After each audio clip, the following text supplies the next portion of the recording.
Yeah, what we'll do is that this is the 2 hours class, so 11:30 I scheduled the test. So therefore, before 5 minutes or 10 minutes, we'll stop the lecture, and then you can just wait for the exam. And through these teams, you can all of you use this. Anyway, you have to use this general channel to uh, like to take the exam through that quiz and all, and be and then as you already aware of that, because since you already taken the tests also, other tests also, and as well even our test also you have already taken. So please be careful about the submit button, because I'm just keep on saying, because it the system or the quiz that allows only one time only to access the quiz.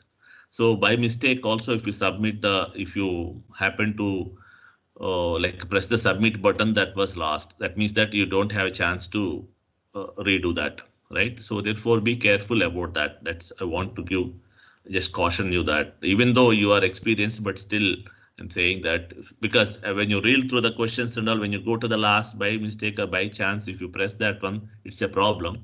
So therefore, please don't, please avoid, or please try to be careful about the submit button. You had to use the submit button only at the submission time, at the end of submission time. Okay, that is one thing. Please note down. Please carefully keep it at the back of your mind.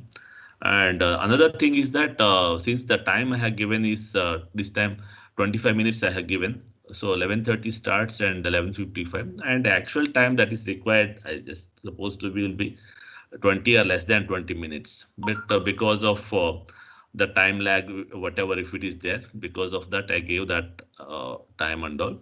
And we try to submit before 2 minutes and all, so that in a safer side, it will be better. Don't go to the last minute, last second and all. So, because if you miss the submission button, then we can't do anything. So don't go to that very extreme condition, extreme time instant and all. So just before 2 minutes itself, you can able to you try to submit whatever you have. Even though you have two, three questions you have not attempted, also it's good enough. It's not a problem at all. Unless because otherwise you will lose everything. You will lost everything, because there is no way to capture your solutions beyond the time, beyond the submission time. So therefore, be careful about that. Just before 1 minute, not 2 minutes. Better, it's better always safer side. 2 minutes before you please try to submit. And anyway, through this my teams we will announce, myself and our TS will announce with this teams time slots itself, with our machine time slots itself, machine timing information. So please get stick to that, so that you don't have any problem at all. So don't worry about the marks and all, 1 marks here and there and all, it will be there. Don't worry about that, because we have multiple tests, so that taking a best out of something. So therefore, you need not worry about that too much. Okay, so yeah, then let's start the normal regular lecture. And yeah, as usual, like again the next week you have a test on the coverage whatever we have done today, right? So that way it will be like for you also, just the evaluation will be only on the class, only the content that was covered in the class mostly. And I just covered, because don't worry, because the introduction part I just gave you the additional video recordings. The reason is that otherwise we need to give more time on that, because it takes time. That is the reason that I just put some recording and gave it to you. Once if you cover the introductory part, then actual stuff will be discussed, and which is that is actually required for you people and all. So that is the reason that I just covered the introduction by giving some extra recordings and all. From here onwards, mostly we'll try to avoid giving that extra recordings and all. So we'll try to whatever is covered in the class, or mostly at most whatever I say a little bit, you just read that part. You can read that. That's enough. Okay, we'll stick to that. And yeah, let's start the class. And today, yeah, right. Can you see the slide? Right? Yes, sir. Yeah, yeah, right. Okay, yeah, let me put it in screen. Uh, Full screen mode.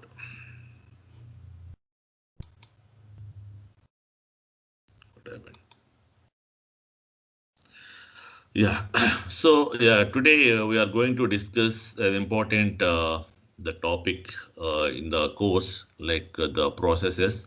And as you actually so far we discussed about the overview of the operating system, like what are its objectives and what are its goals, services provided from the viewpoint of the user, end user, or from the viewpoint of the system resources and so on.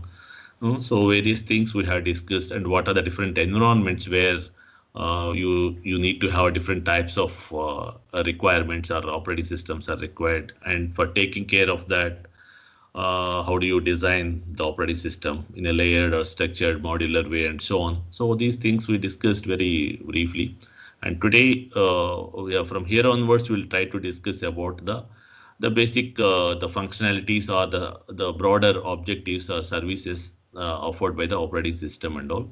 And among them, the one of the important one is that, as we know that the basic core objective of operating system is to the efficient way of executing the programs, user program, because that is the ultimate goal. Because whatever the user wish, whatever the user want to run the program or execute an application, whatever, it has to run very efficient way, so that the user should satisfy with that. So that was the broader objective or very important objective of operating system. So in that context, the topic or the contents that we are discussing today is of more important and very attention to be paid.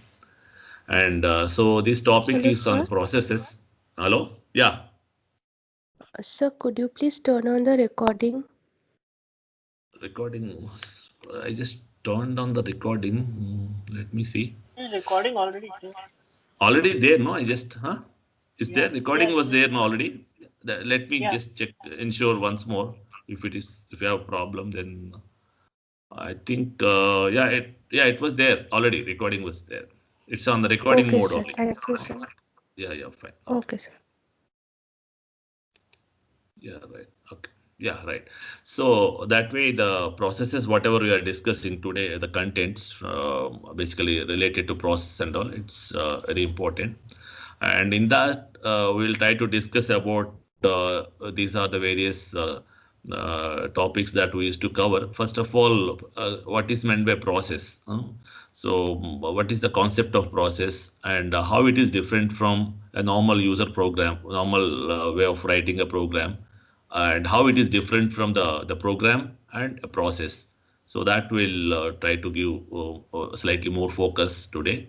And then afterwards, how these processes are scheduled, because there are several programs used to run, and then how these processes are scheduled by at a different like by at the CPU or at the different devices and so on. We'll see that what is meant by process scheduling first place, and what are the different operations on a process.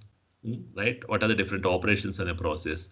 Like you need to perform operate, that means you need to, like you had to create a process, then afterwards you need to execute the process, and then afterwards the process may need the input from the user or input from the disk, and it has to give output in the form of a display, some statements or so on.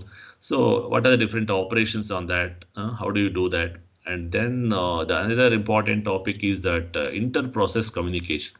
Suppose there are multiple processes were there, or within a system or across the systems, for example. Then then how the communication between the processes, or how the process will exchange the information. What are the different ways the processes will exchange or will communicate each other, will share the information. uh, and then we'll give some examples of that, how that communication will takes place. This inter-process communication systems, what are the different types of inter-process communication.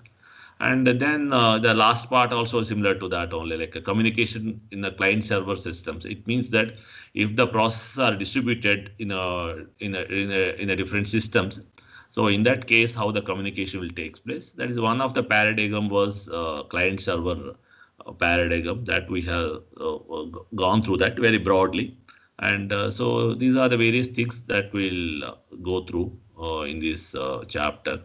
And coming to the broad objectives of this chapter will be, first thing is that the notion of a process. That means what is process, first of all. And so for that, actually, very briefly, process can be viewed as a program in execution, right? A program is, suppose, for example, in simplistic or very simple way, program is, suppose you write the program for simple, like any write some C program to perform very simple thing, like performing the like average of a numbers or whatever. You write with one of the programming language and all, right? So that's the user program, and then you have to run that program. So the moment once you run the program, then the process, then the program, whatever you have written, so that will be executed by the system and all.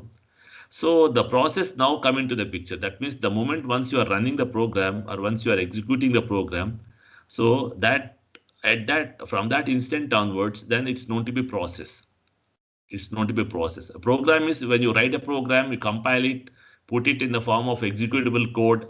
So that is not to be program. That is a passive. That means the program you write it, compile it, and after compilation you have the executable code will be there. That executable code will be there in the disk in a normal sense. It will be there in the disk. So until you run the program, that means if you double click on that executable code, or otherwise you place that executable code in the command window and then press the enter, till that point, it is a passive entity. That means there is just a file where within that file you have that executable code used to be there. That means the binary code or the machine instructions or the machine code, the binary code will be there. And the moment once you start running the program means you are activating or you are clicking the mouse twice using a GUI on that particular program or particular objective file, or otherwise using CLI command line interface means in the command you are giving that particular file, objective file, and then pressing the enter, then it starts running. It starts running means whatever the instructions were there, those instructions were executed by the CPU, or they are executed by the CPU one after another and all. So then that time the program that is in execution is known to be a process. So that is the basis. It's nothing but it's a basis of computation. It's start computing or starts executing and all. So program means the one you write in high level language, afterwards compilation, executable code, it will be there in the secondary memory, right? It will be there in the disk normally.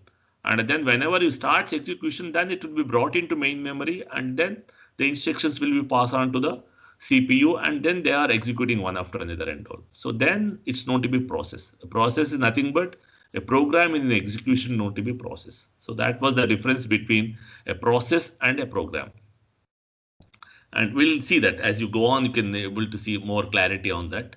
And then after that, we'll try to discuss about various features of a process. It's nothing but how these processes are scheduled, because you need to perform a multi-programming. It's not that our computers will run like a process by process, one after another and all. There will be multiple processes will run like in a concurrent way, so that the multiple user tasks will be run, so that you can able to see that the multiple programs will be run. And that is in that case actually here how these processes are scheduled.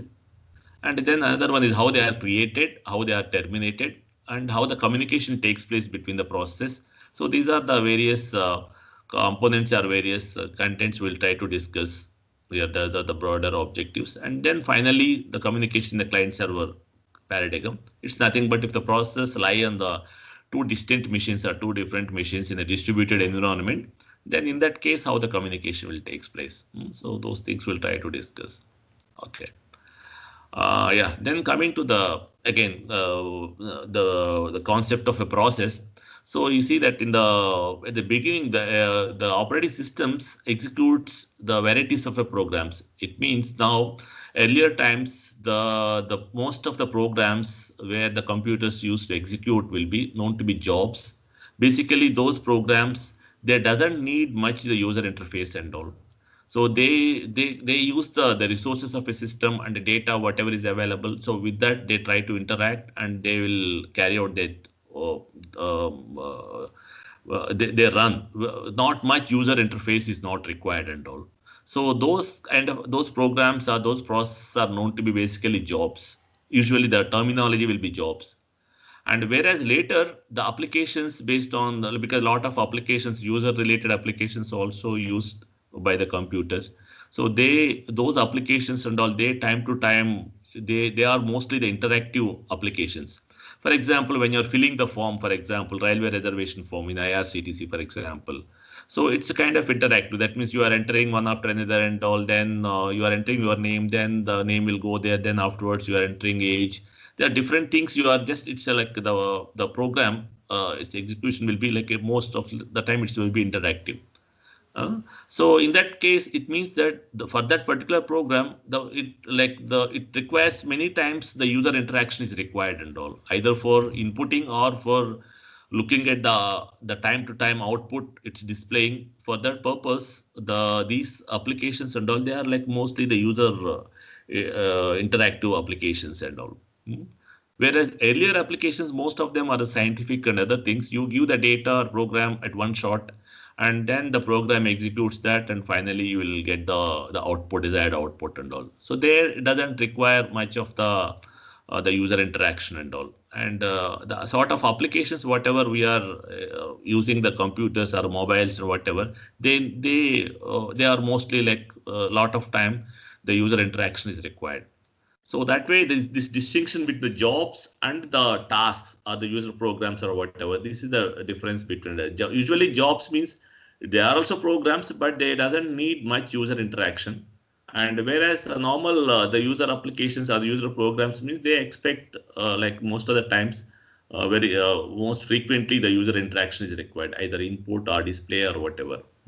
So that is a basic distinction. But in this context, in our textbook and all, we use these two terms very interchangeably. That means jobs and process, like a job scheduling, process scheduling, and so on. And yeah, process, as I mentioned, that process is a program in the execution. And so when the program is executed, it will go by sequentially, like instruction after instruction and so on, right? And the process includes the following. Here, well, there are four entities were mentioned. One is that the process includes a program counter. All of you know that a program counter is nothing but it's a CPU register, where in this register, the address of the next instruction to be executed will be there all the time. The program counter maintains the address of the next instruction to be executed, next instruction to be brought into the CPU, and it will be executed. So the program counter always indicates what the next instruction to be executed, its address of that. And along with that, there are other entities like a stack section, data section, and code section. We'll see the details. Stack section means where in the process where the local variables are the function arguments, and the return address of a function. So whatever the recent activity that is going to be happening, so that will be stored in the stack portion of a memory. We'll see that what are these different partitions and all. And then the data section is nothing but the global variables, constants, all these things are placed in the data section of a memory, data section of a process. And code or text section is nothing but the instructions in the binary form. So we'll see the layout of the memory in the process memory in the memory segment and all. We'll see that. Yeah, these are the descriptions that whatever I mentioned. A program contains a code, like a sequence of instructions will be there. So that is known to be text section, the text section of a program and all, or a process. And then another thing is that in a process, the instructions to be fetched into the CPU. There will be a program counter register, and in that register, the address will be there all the time. It fetches it always indicates what the next instruction to be brought in. So that the address of a next instruction will be maintained by the program counter, because anyway the current instruction is already there in the CPU, and that will be decoding and execution will takes place. And then the next instruction to be brought into the CPU, so that will be placed in the program counter. It's a kind of a pointer to the address space where the next instruction is present. And the stack, I have mentioned that this is a portion of a memory where the process is present, and it contains the temporary data. Temporary data means when the program, as you see that a program that contains the different functions and all. So whatever the function, the current function the program is executing related to that particular data will be maintained by the stack. Like the function parameters, arguments, return address of a function, then the local variables that are there within the function. So these things are maintained by the stack portion of the process memory. And the data section is nothing but which are the global variables like constants. So these are the maintained by the data section. And then there is another portion, another partition of a memory known to be heap. So this heap is nothing but in the data there is a kind of a data which is generated or which is used, which is allocated during the runtime. That means actually here when you are using pointers and other things, you don't declare the size of the data at the initial point of a time. When there is a program is executing, at that time the user will give the amount of data or whatever, and based on that user input, then the system will allocate the memory and all. So it's dynamically the memory will be varied. That means for within a function, the user may specify some array of some 100 integers and all. Then as per that user requirement, the amount of memory will be allocated. Then once that function is over, then if you release the memory, then again that memory will be vacant, and again in the next function call, again when the user specifies some other data, then it will be allocated. So likewise, in the heap means actually here the data will be dynamically varies and all, like from time to time based on the user requirements, then the memory will be either increasing or decreasing, that will happen and all. And so basically, as I already mentioned, the program is a passive entity because program is nothing but it's not in execution. Program is that you have a user program that is compiled and the executable will be kept, is placed in the main, in the like in the disk. So it's not to be program and it's a passive entity. Whereas a process means the moment once you start the program to be in execution, then it's not to be a process. And so that is active because the process means where it has some memory in the main memory, and it is allocated to the CPU, and then in the process it may need some files to be accessed, so all these files are also attached. So then the process becomes active and the resources are attached to that. So that way the process is an active entity, whereas the program is a passive entity. It's just like a file on the disk.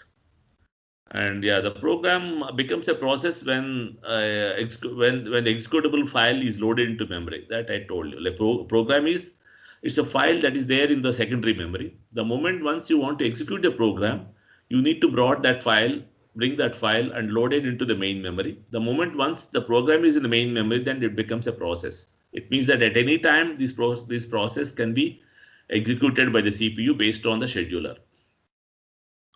Then the execution of program, as I mentioned, in case of a GUI, by using a mouse clicks, you can able to start executing the program. Whereas in case of command line interface, where if you place the name of the program or name of the executable file and then press the enter, then the program becomes a process. Then and another thing is that you may have one program in your secondary memory, but the same replicas of that, you can use the same program to generate a multiple process, right? That happens. For example, suppose for example your web browser, for example, it's a program, and using a web browser, you use the multiple times that web browser for accessing the web pages from a different web servers. Like you need to have a different web pages or web content. So therefore, you keep on clicking the web browser in the different windows, so that the same program becomes a multiple process, and where each process, the target of that process will be different. Like one process may access the Google and one process may access some other web server to bring the related web content and so on. The same way, for example, you have editor program was there, your text editor. You want to type something, you want to enter some data, or you want to type something in the file, for example, in the editor. So you open this editor file multiple times in the multiple windows, and then you are running that. So that means there is only one program in the secondary memory, but it will be brought into the main memory like multiple times. Then it becomes a multiple process, and each process will run its the job. It's whatever the task it is performing. It used to do that. So that way, the same program may happens to be a multiple process. So examples I just mentioned, like web browsing or like even the editor program, or even the Excel sheet, spreadsheet, and all. So those applications and all you can able to run multiple times. So that way, a program becomes a multiple process. Okay. Yeah, then we move on to the, yeah, this is the important thing. So here you can see, as I mentioned, that a process contains the multiple sections, right? So it means you have a program executable code. The moment once you brought into the executable code into the memory, and now that executable code will be organized, it will be structured in the memory like this. Because the executable code, the address space will be 0 to some maximum. That depends. It's a logical address space provided by the compiler. When you compile, then based on the nature of a program and all, it used to give addresses sequentially from 0 to some maximum, right? And then the moment once you brought in this executable file into the memory, into the main memory, then based on the available location, this executable file will be loaded. And the way it is loaded will be like in the case of executable program, you have the program and like this, for example, here in this figure, and where you have different sections are there. Like here, the text section is nothing but the executable instructions, whatever is there, that will be placed here in the text section. And the data section, as I mentioned, that if there is any global variables or constants, and those will be there, those will be placed in the data section and all. And then, as I mentioned, the stack is nothing but a function arguments or the local variables, a return address, all these things will be placed in the stack. And heap is nothing but, as I mentioned, like dynamic memory allocation. In the program execution, sometimes the memory will be allocated dynamically during the runtime.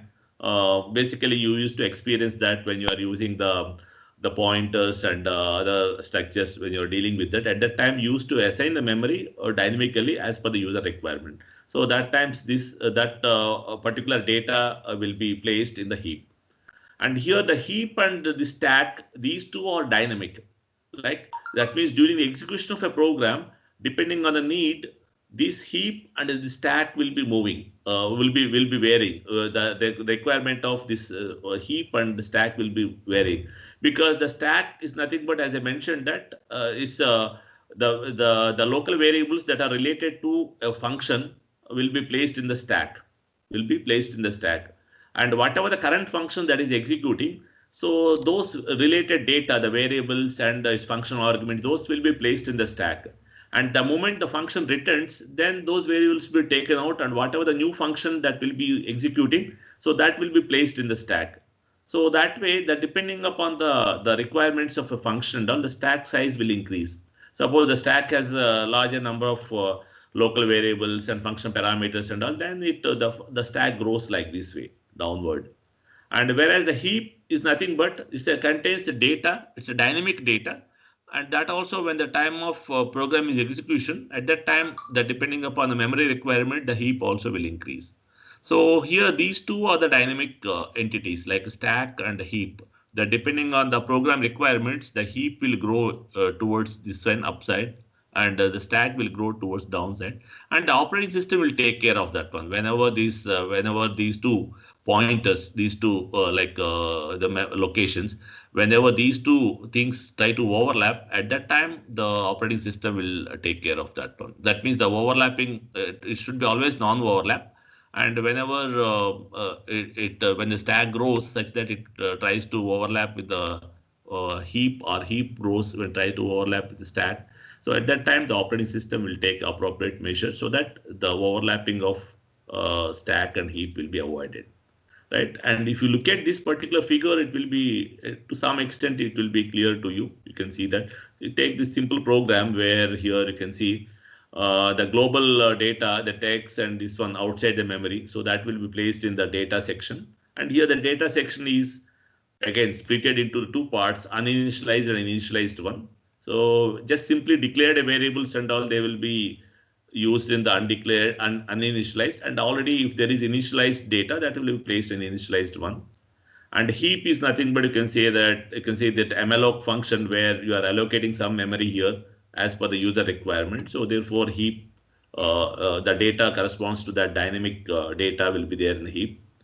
And the stack is nothing but here the local variables, whatever inside the main memory, main function. So that will be there in the stack, and the arguments of this main will be there in the top of the stack. So that way, and here the actual program, the actual instructions to be executed will be the for loop and other things and all. So that will be these corresponding binary equivalents will be there in the text section. So that way, when the program, executable program, when it's brought into the memory and all, the process, it becomes a process, and the process will be structured into these various sections where the text contains the binary corresponds to the instructions, and the data is the global variables. Heap and stack corresponds to the dynamic entities, corresponds to the local variables, and the data corresponds to that. So this is the way the process will be structured and placed in the main memory and all. Yeah, then as the process starts executing, and the process will undergo into the different states. That means here you can say that you can see that first the process, the process is nothing but a program that is in the main memory to be about to execute or to be in execution. It's known to be a process and all. And afterward, the process will be like executed by the CPU. And then during the execution, then the process may need the IO. Then the process will be like temporarily like suspended, and it will be waiting for the IO, and then it will take the IO, and then afterwards again after completion of IO again it may go back, and then it may visit the CPU for its execution. And then once the entire process is over, once you come to the last instruction of a process program, for example, upon its instruction, upon execution of the last instruction, then the program is completed. So it means that the process has to be terminated. So likewise, you can see that there are, when the process, the program is executed, the process may undergo into the different states, and these are the like broad states where the process will visit during its execution. And we'll see that each of them one after another. There is a new state. It means that when the process is just created, it's known to be the process is in the new state. That means just the process is created, right? The process is just created, then you say that the process is in the new state. So at that time, the process may not be in the main memory. The process is just created, and maybe the buffer in the disk or somewhere it is ready to be loaded into the main memory and all. So that is known to be the new state, right? And the running is nothing but the process is in the main memory, and the process is given for execution to the CPU, and the CPU is executing the instructions of the process. So then we say that the process is in the running state, right? Then the waiting state means the process is waiting for a different event to occur. That means the process may be waiting for IO, or a process may be waiting in the some other queue in the process queue for to be executed by the CPU, or the process may be waiting for some other event to occur. So likewise, the process may be waiting for certain event to happen. So then you can say that the process is in the waiting state. And the ready state means, yeah, as I mentioned, that the process is ready for execution, but it is waiting for its slot, or it's waiting for to be assigned to the CPU and all. Then you can say that process is in the ready state. And finally, the terminated state, that means the process has finished its execution, and then it is terminated. And this termination may be like a normal termination may happen. It means that whatever the program is there, then the instructions are executed one after another. Then we are reaching to the last instruction of a program. And upon the execution of a last instruction, then there is no more instructions to execute, then the process will be terminated. So that way here, for that actually as a last instruction, sometimes the users will include the instruction, the system call, or will use a library function known to be exit. So that exit is nothing but indicating the operating system that yeah, there is no more instructions and the process is completed and all. Suppose sometimes no, most of the times the user will not place the exit instruction or like the last instruction. They just simply program is over, and then at that time when the program is compiled, at that time the compiler will place that exit instruction, indicating that yeah, this is the last instruction, there is no more instructions, and the operating system has to take care about the termination of a process and all. So that is one way normal termination. The program comes to the last instruction terminating. And sometimes the program will be terminated because of various reasons, right? Because of the malfunction, sometimes the operating system will terminate the process and all because of certain other things. So therefore, the termination will be normal termination, and then some abnormal termination also will be there. So we'll see the details later. So these are the various states the process experience during its execution. And so these are the whatever this diagram is nothing but whatever the states I have mentioned in the earlier slide. And so this is the journey of a process across the states from the beginning, from creation to its termination and all. So these are the various states as I mentioned. Like new state is nothing but a process is just created, but it's not loaded into the memory. The process is just created and maybe in the buffer on the disk somewhere, it is about to load into the memory. So it's there, says it's a new state and all, right? And after that, when the process is brought into the memory, that is admitted, then it's ready. That means the process is in the ready queue kind of it. That means process is ready and it is at any moment it can able to execute by it can be given execution to the CPU and all. So this ready is nothing but here the processes which are there in the main memory, all are in the ready state. That means they are at any moment they can able to be executed and all. So they are in the ready state. And the new state is nothing but that's what when the process is just created, but it's not brought into the main memory. It's there still in the disk, but it was created. But the moment once you bring into the main memory, then it's in the ready state. So that is mean by the ready state. And yeah, one more thing is that it's not that the process that are there in the main memory all are in the ready state, because some process they may be waiting for IO. So therefore, it's not that whatever I mentioned here, the process which are there in the main memory, all are not in the ready state. The process which are there in the main memory and which needs the execution of CPU, if they are ready, if there is no other thing, then they are in the ready state. Otherwise, the process maybe some of them may be waiting for some event to occur. That means some may be waiting for IO, like, and some may be waiting for some other event to occur. So in that case, they are in the waiting state. They are not in the ready state, right? So it's in the ready state. That means the process which are ready for execution, they are in the ready state. Then afterwards, the process scheduler is nothing but operating system routine and all. So that will provide the access to the CPU. That will provide the chance to the process to be executed by the CPU and all. So whichever the process that is given for CPU, then that process is in the running state. That means at any point of a time, only one process will be in the running state, right? If it is a single processor system and all, only one processor in the running state, because that is nothing but a process that is in the execution by the CPU. That means those instructions of that particular process are executed are in the execution of the CPU. So that way, at any moment, only one process will be in the running state. Then from the running state, then what are the various possibilities?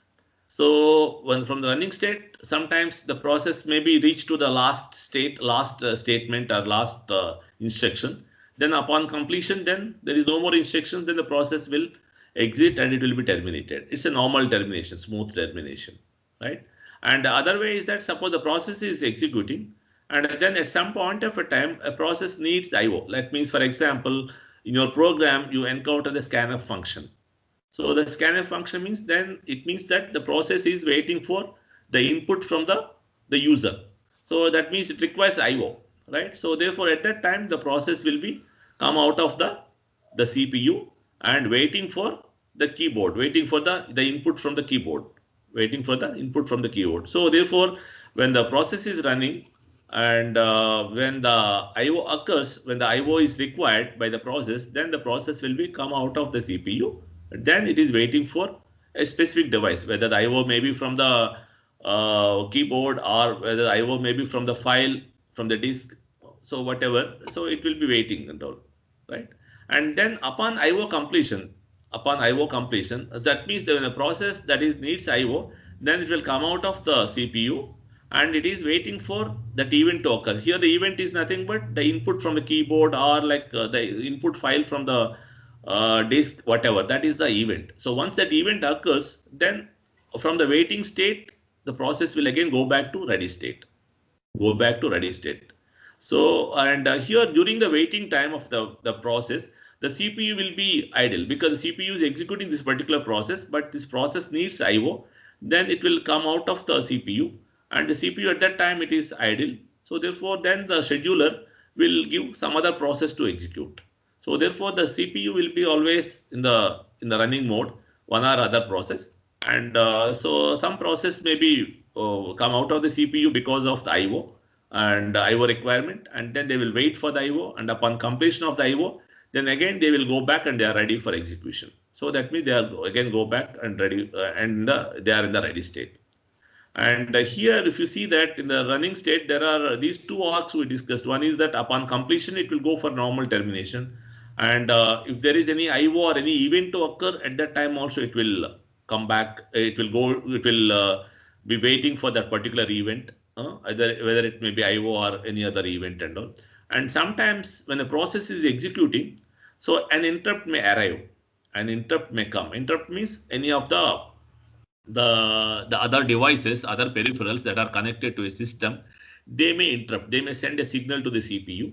So it means that they need something to be done by the CPU and all. So when an interrupt occurs, then what CPU will do, whatever the current process that is executing, so that process will be, because this process is still, this process is execution. This process doesn't need any IO or any other event at all. But this process was stopped because some event has occurred, some interrupt has occurred. So because of that, the process, even though it's the execution, it will stop at that point and it will be placed in the ready, because the process can be executed by the CPU, but still it was stopped in between because of certain interrupt, some interrupt. And so therefore, this particular arc, this particular transition corresponds to that one. Whenever the interrupt arrives to the CPU and all, then the current the current process, whichever is in the execution, it will be placed into the ready state. It will be the process, that particular state of the process will be changed from running to the ready state. It means that the process will be brought into the shifted to a ready queue and all, right? And here this interrupt, when it occurs, there are different ways, there are different cases where the interrupt may occur. One of the interrupt will be some device, some peripheral that needs something, some malfunction happens, some input may happen, so that way it happens. Another thing is that usually this is the timer interrupt. That means whenever the CPU is running, CPU is executing a particular process, and the CPU to perform the user interaction very frequently. So therefore, here the CPU is not given a chance to the process completely and all. It will be like each process will be given a certain time slot, and after the time slot, then the process will be, even though the process can run on the CPU for some more time, but still it will be stopped, and then it will be given a chance for the other process and all. So here this interrupt may be most probably that will be like a timer interrupt and all. That means a process that will be given for CPU, at that time itself, the timer will be set by the scheduler, and then the timer will countdown starts, whatever the time limit that will be set, and at the end of the time, then the timer will send the interrupt, and that at that time the process will be, even though it can able to run further, but stops execution and then placed into the ready queue and all. So that is one of the reasons. And then there may be other reasons that whenever the interrupt occurs, then immediately whatever the process that is currently running, so that will be stopped and placed into the ready queue and all. And so these are the various states the process experiences during its execution. And these are the transitions from one state to other state. And for every transition, there should be some event to occur, and then only the process will change the state from one state to other. And so as we have seen here, and yeah, right. So this is very gross level. These are the states, and operating systems. Some operating systems may have some finer level of states. Instead of 5, it may have 10, which have the further division, dividing the states and all. So it's up to that. But more or less, these are the broader level. These are the various states the process will experience during its journey from creation to the termination and all. Yeah, then the next thing is that the process will be associated with a certain amount of some control information. And as you've seen here, if you look at here, these are the various components or various attributes that are related to a process is maintained by the operating system and all. One is a process state. See that when the process starts execution and during its journey, the process may be one of the states, as I mentioned that, like it may be the waiting state or it may be ready state or in the like new state, whatever. And this is the process state. And then the program counter, as I mentioned that program counter is nothing but it's a pointer to the next instruction to be executed and all. Because this is required because when the process was stopped, is suspended or is stopped at somewhere in the middle of its execution at the CPU because of some event, something. And then afterwards, after some later time, again the process has to be given to the CPU for its execution. So at that time, the process to start to execute properly without any errors, because wherever it was stopped earlier, it has to start continue from that point. So for that, it requires the program counter and all. Wherever it stopped, that means the current execution is current instruction is executing, and the program counter points to the next instruction to be executed. So therefore, so when the process is stopped and again brought back to the CPU based on the program counter, then its execution starts where it was left over. And the CPU registers, that means CPU contains a set of registers and all. When the program is executed, when the program is when the process is in execution in the CPU, so then the process will make use of the CPU registers for performing some arithmetic operations, and sometimes no the data will be brought into from memory to the CPU for its execution, and so all these intermediate contents and all that will be there in the CPU registers and all. So therefore, again, the same thing, when the process is stopped and again brought back to the CPU and all, at that time, so wherever the process was stopped earlier, at that time, whatever the contents of the CPU registers and all other, the status of the CPU, everything, that has to be brought back to smoothly continue the process where it was stopped earlier and all. Right. So therefore, the CPU registers are required. And along with that, the CPU scheduling information also required, because the process, when it is ready for execution, it has some scheduling because as I mentioned that there is a process scheduler that used to schedule the process given a chance to the CPU for its execution. So at that time, based on the nature of a process, some process may have like some real-time process, or some of them may not be real-time process. So therefore, based on that, some priorities will be assigned to a process. So based on the priorities, the CPU scheduler will, or the process scheduler will allocate the process to the CPU and all. So that way the CPU scheduling information is nothing but that one. Like how many times the process has been already scheduled, and what is the nature of the process, whether it's a real-time process or not. Based on that, some priority will be assigned.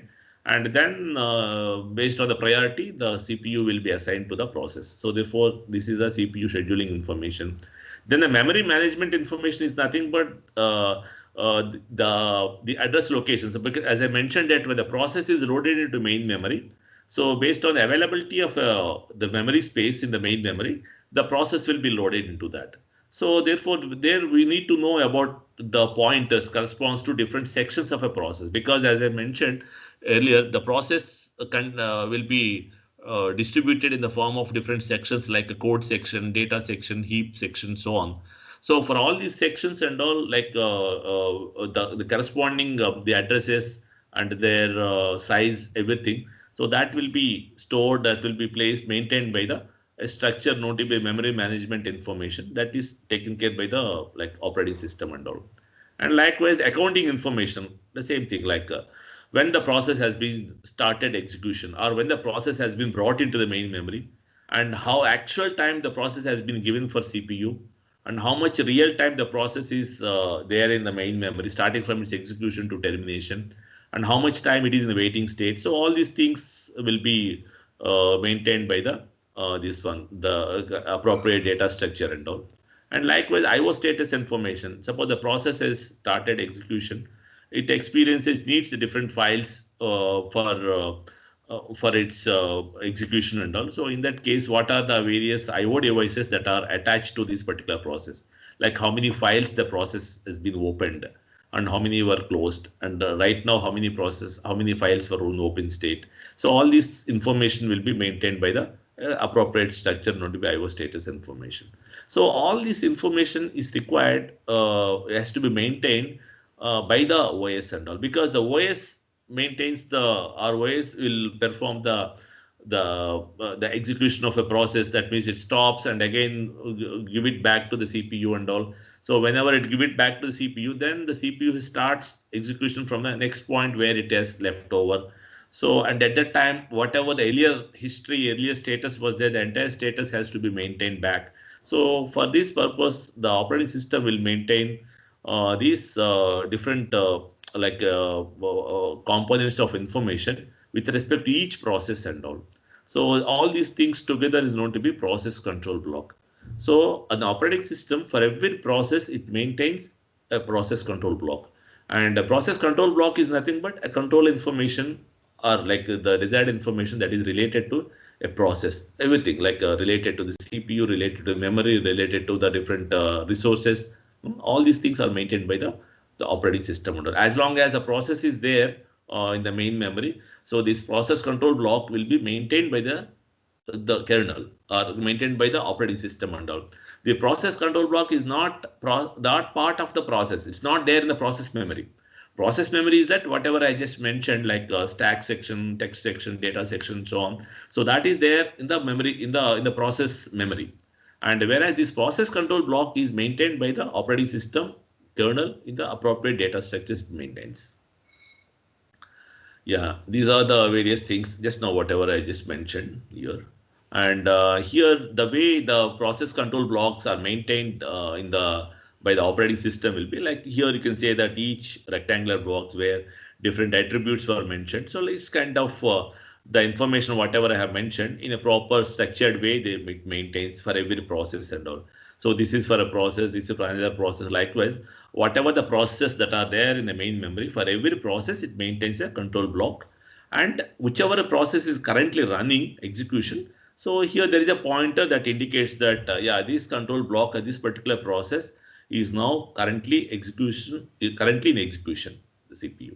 And all these process control blocks are connected or linked through a double linked list. Like you can have two pointers, like here both forward and backward direction and all. And here these are the various attributes you have. Every process has a process ID will be there. A process ID is a positive integer. And then the state of the information, the process state, as I mentioned, whatever the 5 or 10, whatever. And then the time slice that is given, and then the scheduling information and the process task structure. It means the parent of a process, that who created a process, that process becomes a parent process and all. And likewise, the process creates some other process that becomes, those are known to be child process, right?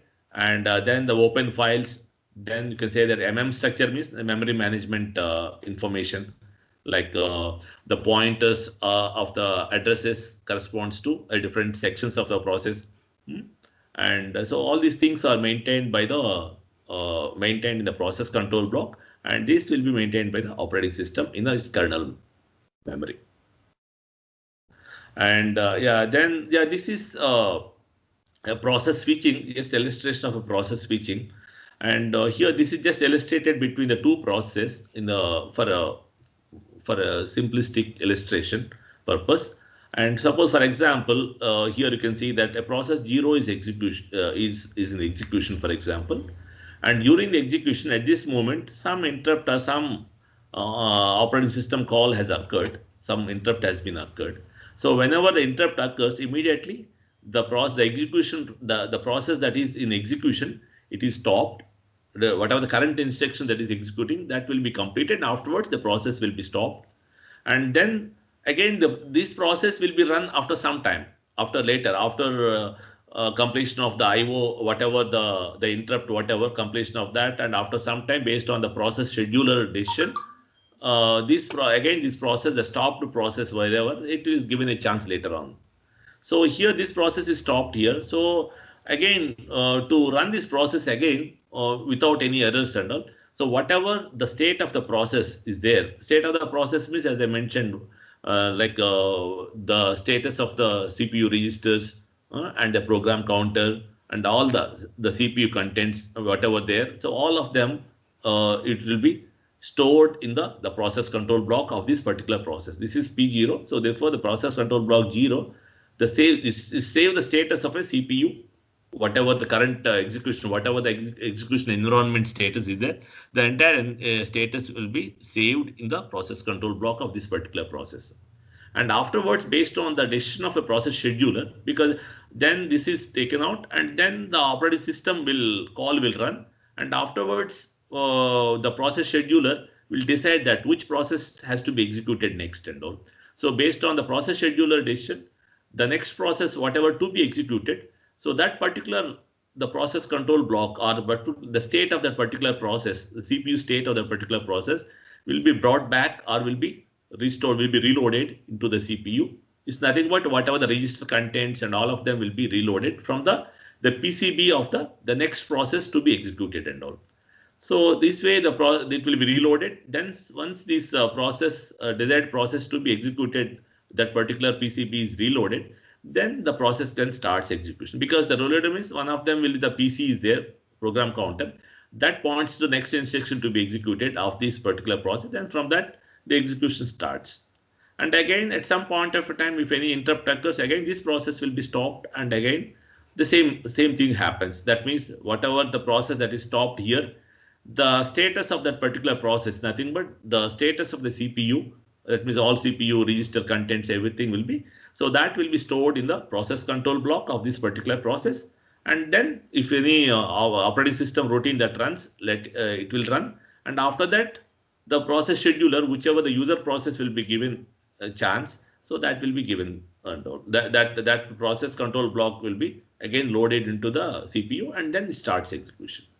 So that way, if you look at here in this case, actually only the P0 and P1, they are taking a turns. That means P0 is executing here. It stopped here because of its time slot might have expired, right? Then the operating system will save this status of this particular P0, and then as per the process scheduler decision, the next process will be brought into it has to execute. For that, the state of that the process to be executed will be loaded into the CPU. Then it starts executing. Then that means here during this time, you can see here, there is no useful work or there is no user process is running. And here this is that here in this time, the process has been stopped here, and again the next process has started execution from this point. So during this time, the process it's kind of like a overhead or like the control task that is performed by the operating system, which save the status of the process that has been stopped, and which reloaded the state of the process that to be executed and all. So this is known to be the CPU switching time, or you can say that a process switch time, or this is also known to be context switch time. It means that the context of a process that is stopped, that has to be taken out, it will be removed, and that is nothing but it will be saved in the corresponding process control block. And the context of the current process to be executed, that has to be brought in, that has to be reloaded and all.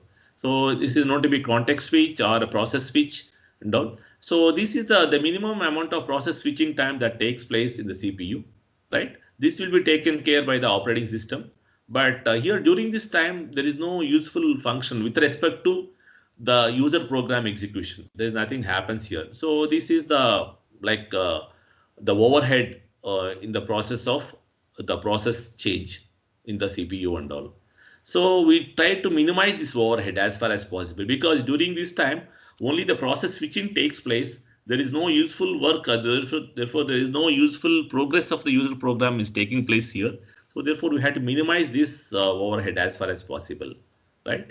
So so this is known to be context time and switching time and all. So in the operating systems and all, while designing also, we had to see that how to minimize this overhead and all, because many times it happens and all. Like one is that actually process switching time based on the time slot, at the end of every time slot, the process switch will takes place, right? So you need to see that the time slot that is allocated to a process and the process switching time. So they have to be reasonably very much different and all. So that way, all the time we need to see that this overhead time has to be minimized as far as possible, right? There are various ways to do that. You can see, yeah, the same thing whatever I have mentioned here. The CPU switches to another process context switch, the same thing whatever I have mentioned here and all. And yeah, as the operating system is complex, more and more complex means then the PCB will maintain the lot of control information. As it maintains a lot of control information, then again the switching time will be more because a lot of data has to be saved and a lot of data has to be restored back and all. So basically, sometimes no, this context switch time has to be minimized. So therefore, sometimes the CPU maintains the multiple sets of registers and all, multiple sets of registers. Suppose, for example, CPU has, for example, assuming that 96 registers are there, and assume that it maintains the 6 sets, like a set, each set contains the 16 registers and all. So it means that it has 6 different sets. So therefore, whenever a process is executing, it will use the one of the sets.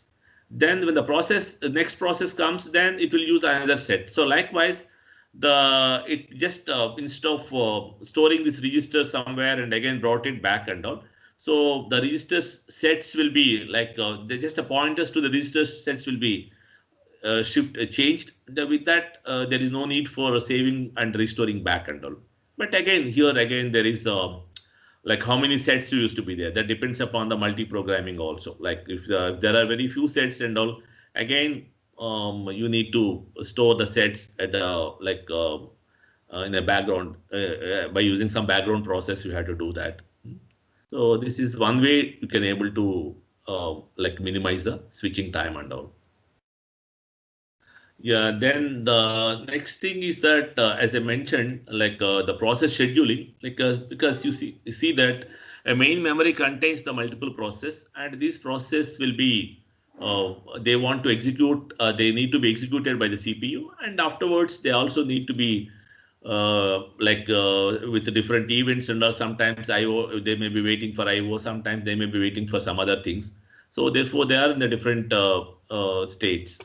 And here, that means at every point, you need to schedule the process in appropriate. One thing is that we have already seen that we have only one CPU and there are multiple processes are there. All the process needs the execution by the CPU. So therefore, there will be some kind of a scheduling of these processes so that CPU can access only one CPU at a time.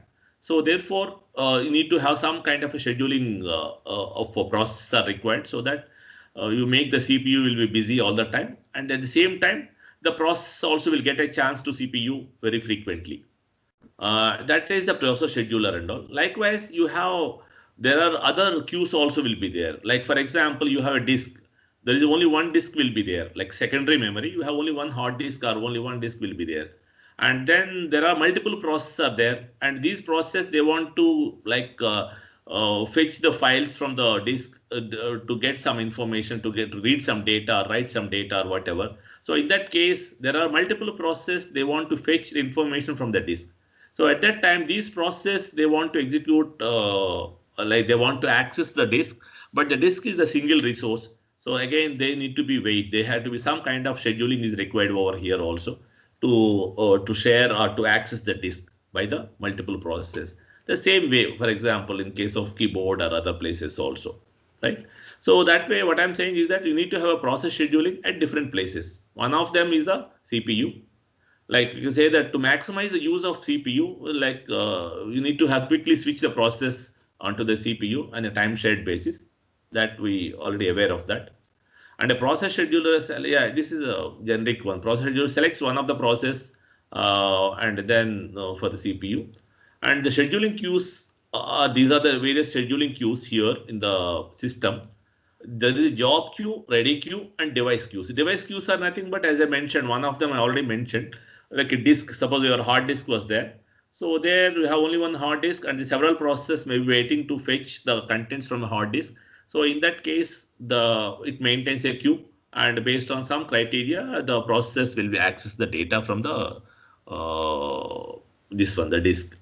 And likewise, the other device queues also. And here the job queue and ready queue are nothing but, you see that ready is nothing but, there is it's one of the state of a process, right? So the ready queue is nothing but the process that are there in the main memory and which want to be, which are ready to execute, which are ready to have access to the CPU. So they are maintained in the ready queue and all. And the process scheduler will the process which are there in the ready queue. So it will give a chance to one of the process based on some scheduling criteria, based on priority or whatever. So the are those and anyway, these things actually we'll discuss very detailed in the separate chapter like CPU scheduling. There is another chapter was that there you will see that what are the different strategies for allocating a process to the CPU and all. But here, so there are multiple processes, they are ready for execution. So therefore, there will be some criteria has to be followed to provide the access to the CPU. And a job queue is nothing but here, job queue is nothing but a process is created, but that process is not brought into the main memory. That process are there in the device, in the disk itself, in the hard disk or in the secondary memory itself. So those processes are known to be like there, that is known to be job queue and all. Ready queue is nothing but the process that are brought into the main memory and then they are ready for execution of CPU. They are ready for execution with the CPU. Whereas the job queue is nothing but process is created, but still they are in the device. They are in the still in the disk because there are several reasons. Because the process that are present in the main memory, there may not be enough space here and all, or otherwise already there are enough number of processes are there in the main memory, so therefore they are kept in the waiting in the job queue in the secondary disk itself, right? So that's what mean by the job queue and all. And sometimes that depending on the operating system, sometimes the operating systems may not have a job queue and all, they have only ready queue only will be there. So thinking that because the main memory has enough space, and another thing is that you need not bring the entire process into the main memory and all. You can just bring the part of a process that is good enough for execution. So that way, based on the different criteria, sometimes the job queue may exist, sometimes it may. Sometimes it means that depends on the operating system and all. Certain operating systems, the job queue exists, and certain operating system job queue may not exist. Without that itself, it can able to take care about the process execution and all, right? Yeah, we'll see here. And these are the different device queues as I mentioned here. Ready queue is nothing but the process which are there in the main memory and they are ready for execution.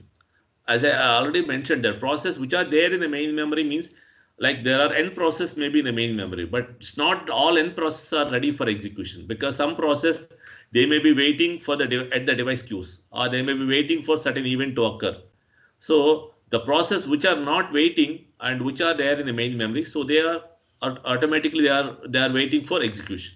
So they will be there in the ready queue. And here this is the way the operating system will maintain the queue list of a process with respect to a particular queue. Like for example, here there are two processes that are waiting for execution, like process 7 and process 2, like PCB7, PCB2 kind of a thing. Because a process has to be given to the CPU is nothing but whatever the CPU status that was there in the about that process that has to be loaded into the CPU. So therefore, this is the way the queues will be maintained. This is the ready queue, and here there are the magnetic tape queue. But the magnetic tapes and all, you can say these are the they are very rarely used and all. So therefore, for time being, for in this case, there are no processes they are waiting at these storage devices and all. Whereas the disk, there are some process that are waiting over here, and some terminal device there is again some process is waiting over here. So that way the processes are will be there in one of the queues and all, either in the ready queue or in any of the device queues and all. That means whatever the process that are there in the main memory, so it will be distributed or it will be placed, it will be there in one of the queues, either ready queue or in the device queues. And this is just the same illustration by including all of them with the resources also. Here you can say this is the CPU and this is your ready queue, right? Ready queue. And for the ready queue, one thing is that this is the input from the input to the ready queue. So this input is from the like a new state or the job queue maybe, because the job queue is nothing but the process which are there, which are ready for to be loaded into the main memory and all, right? But still they are in the disk. So therefore, this arrow maybe corresponds to, like, there may be the input to this arrow will be like output of the job queue. Like job queue is nothing but the process that are created, but still they are in the secondary memory, right? And the moment once they brought into the main memory means then they are in the ready queue. Then they are in the ready queue. So that way this arrow corresponds to the job queue here now. And the ready queue, this is one of the input. The other input is that if the process may be waiting for certain event and they are not in the ready queue. So therefore they are in the one among these queues and all, like device queues or whatever and all. And then once this satisfied, this event occurs, then they will be brought back to, then the status will change to ready queue and ready state. So that means whichever the process has the ready state, so all will be in the ready queue. Like as I mentioned earlier and all, like all these PCBs are connected to the ready queue. And this is connected to the CPU. And here the process which are there in the ready queue, the scheduler will allocate a process to the CPU one after another. Then from the CPU, the process will go into the one of the because of the requirement of a process. Suppose the process requires IO to be taken from the keyboard or whatever, then it will take IO request and it will be wait for the IO queue, and upon obtaining the IO, then it will again ready for execution. And another one is that a process, maybe its time slot may be over because each process has given certain time slot, about 5 microseconds or 10 microseconds or so on.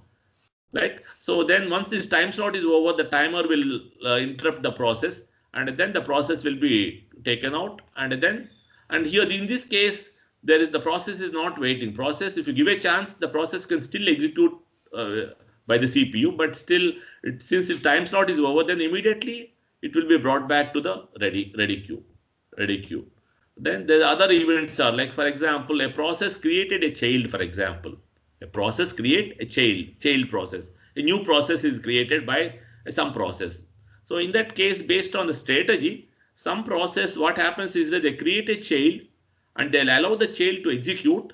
And upon the child execution completes, then the process starts its execution and all, right? So in that case, upon creating a child, the process will wait for child's termination. That means the child's completion of its task.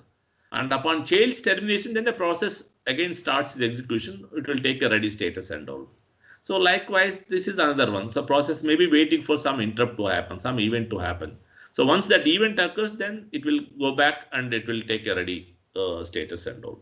So that way, the process will be like either in one of the queues, it will be there during its during its execution, during its progress.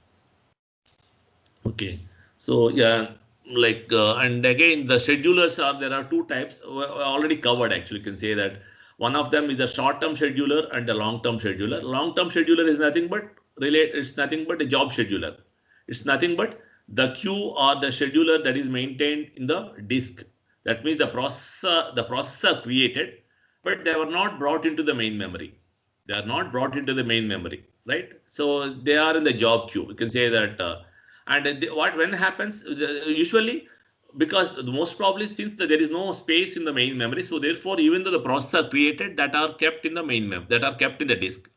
So whenever in the main memory, whenever the process, some of the process they terminate, if they complete, for example, then you have a space in the main memory. Then the long-term scheduler will fetch one of the process as per the scheduling criteria, one of the process, and it will be loaded into the main memory. So that way, the long-term memory means, because the scheduling activity here takes place at somewhat longer time intervals and all. Because whenever the process is terminated, then only you have a chance to long-term scheduler to place a process into the main memory and all.